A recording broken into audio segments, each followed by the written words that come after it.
My Liberation Notes merupakan serial drama Korea yang terdiri dari 16 episode. Episode perdana tayang pada 9 April 2022.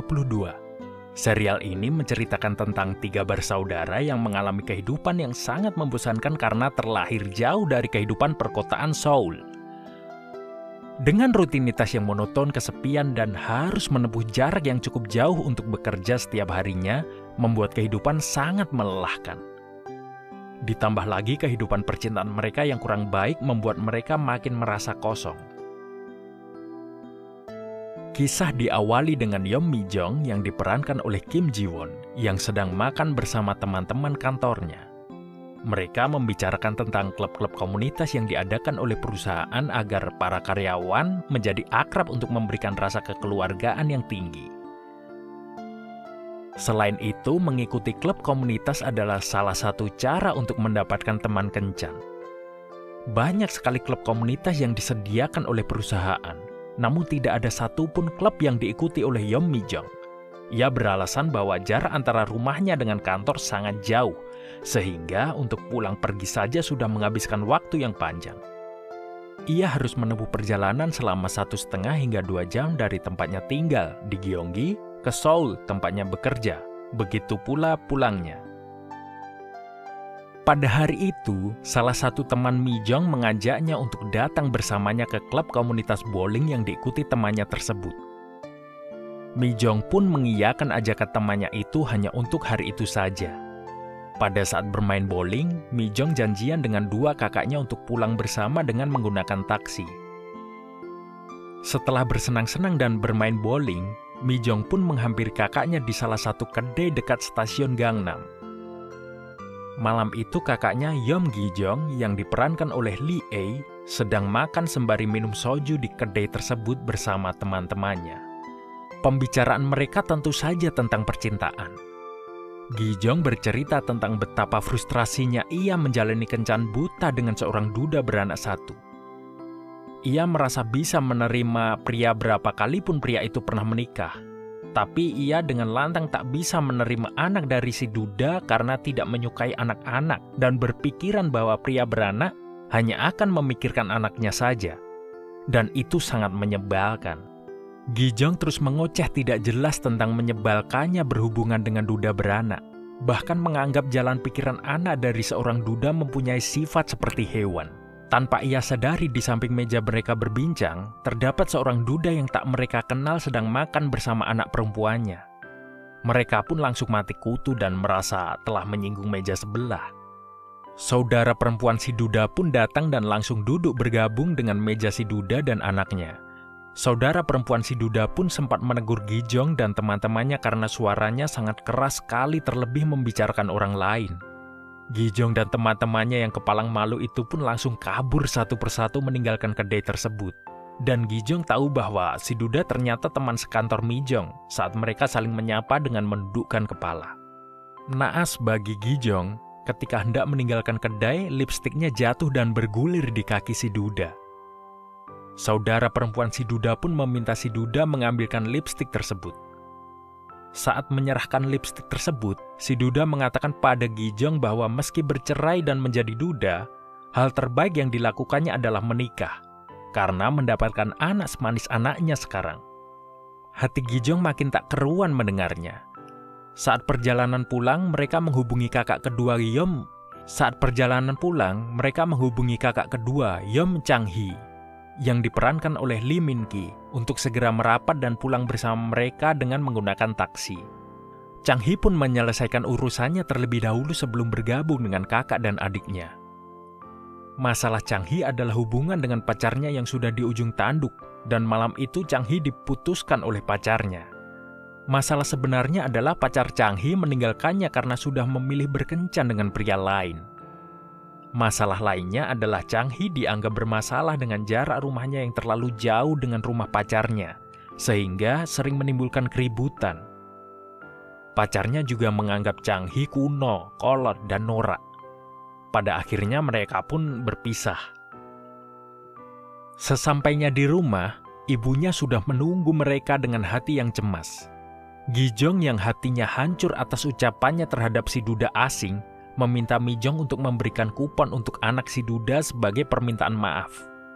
Tapi Mi Jong malah menganggap kakaknya berlebihan. Keesokan harinya yang mana adalah akhir pekan, ayah dan ibu mereka sibuk memanen hasil ladang milik keluarga mereka.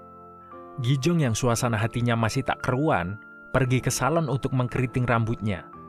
Sedang Chang-hee yang malas-malasan ditegur ibunya agar mau membantu ayahnya memanen hasil ladang. Sore harinya, ketika semuanya selesai memanen hasil ladang, Chang-hee membuat ulah. Ia ingin membeli mobil agar memudahkannya untuk pergi ke kantor. Ayahnya pun murka karena dulu Chang-hee pernah membeli mobil secara kredit, tapi Chang-hee bermasalah dengan membayar angsuran. Alhasil ayahnya lah yang turun tangan. Kali ini Chang-hee beralasan ingin membeli mobil listrik yang harganya jauh lebih murah dan menghemat uangnya beserta Gi-jong dan Mi Jong. Tapi ayahnya tetap menolaknya dengan tegas. Pada akhirnya Chang-hee berkata jujur bahwa upayanya membeli mobil karena ia frustrasi tinggal di tempat yang jauh dari perkotaan dan tidak memiliki mobil yang membuatnya susah untuk mencari wanita apalagi menikah. Namun ayahnya tetap menolak keinginan Chang-hee dengan sangat tegas. Malam harinya, Mi Jong diminta ibunya untuk mengantarkan makanan ke tempat Mr. Gu, yang mana adalah pegawai pabrik milik ayah Mi Jong. Mr. Gu adalah sosok yang minim bicara dan sangat misterius. Setelah itu, Mi Jong, Chang-hee, dan Oh Du-hwan, teman kecil mereka, berkumpul untuk berkeluh kesah tentang nasib mereka. Oh Du-hwan, yang fakir cinta itu menceritakan tentang kencan butanya yang berantakan. Malam itu Du-hwan bercerita bahwa seusai kencan buta, wanita yang ditemuinya itu mengiriminya pesan di grup obrolan teman-temannya yang isinya menceritakan bahwa Du-hwan seperti anjing yang terlantar, meski dipungut dan dibersihkan, akan tetap keluar dan main kotoran. Naasnya wanita itu tidak tahu bahwa Du-hwan membaca pesan wanita itu di grup chat karena Du-hwan juga ada di grup chat tersebut. Chang-hee yang melihat kesedihan sahabatnya itu tertawa dan berterima kasih pada Du-hwan karena kisah sahabatnya itu lebih buruk daripada dirinya. Chang-hee pun bercerita tentang percintaannya yang kandas karena dianggap terlalu kolot. Ia juga menganggap Yerin, mantan kekasihnya, tak terlalu peduli tentang tempat tinggalnya karena sepertinya tidak terlalu mencintainya. Mereka berandai-andai jika mereka lahir di Seoul, barangkali kehidupan mereka akan berbeda. Tapi Mi Jong merasa akan tetap sama saja mau lahir dimanapun juga. Gi-jong sehabis dari salon, rambutnya rusak dan malah berantakan. Sudah suasana hatinya hancur, rambutnya juga ikut makin memburuk. Keesokan harinya pun rambutnya masih buruk. Ia merasa sangat lelah dan tua. Bahkan ibunya menganggap ia bersikap buruk. Ia merasa ia tak punya uang dan tak punya pria. Tak ada hal baik dari hidupnya, terlebih menyadari ia makin menua. Di akhir pekan berikutnya, mereka berkumpul. Gi-jong, Mi Jong, Chang-hee, Du-hwan, dan satu lagi teman mereka, Suk Jung-hun. Mereka barbekyuan sambil berbincang santai. Mereka menganggap pertemanan mereka hanya karena berasaskan daerah yang sama. Karena di daerah mereka minim sekali orang-orang yang seumuran dengan mereka. Hal lain yang mereka bicarakan adalah percintaan mereka yang berjalan tidak baik-baik saja. Pagi harinya, Mi Jong ditawari untuk ikut klub komunitas dari pihak perusahaan. Tapi tetap saja Mi Jong tidak tertarik sama sekali. Selanjutnya, Mi Jong kembali bekerja seperti biasanya. Hasil kerjaannya mendapatkan koreksi yang sangat banyak sekali dan membuatnya lelah. Ia pun mengerjakan revisi sendirian, berharap ada kekasih yang menemaninya menyelesaikan pekerjaan yang sangat memuakkan itu. Ia juga berimajinasi menjadi orang yang disukai, hidup bahagia, dan menjalani hari-hari dengan pasangan yang membuatnya jauh dari kesepian. Ia jadi teringat teman-temannya yang sudah berusaha mencarikan pria-pria agar mau berkencan dengannya. Namun pria-pria itu menganggap Mi Jong hanya cantik saja, tapi tidak ada yang menarik sama sekali. Mi Jong merasa sedih, tidak ada yang menyukainya, tidak ada yang menganggapnya. Tapi ia masih percaya bahwa ia akan menemukan orang yang menganggapnya istimewa. Hari berikutnya, Mi Jong dipanggil oleh pihak bank karena ada seseorang yang mengajukan peminjaman uang atas nama dirinya. Dan sisa hutangnya adalah 15.484.000 won atau sekitar 181 juta rupiah. Mi Jong harus mencicilnya sebanyak 1,5 juta won per bulan atau sekitar 18 juta rupiah per bulan. Mi Jong sudah berusaha menghubungi si peminjam uang, tapi tak ada balasan. Dan akan ada surat peringatan tagihan yang akan mampir di rumahnya.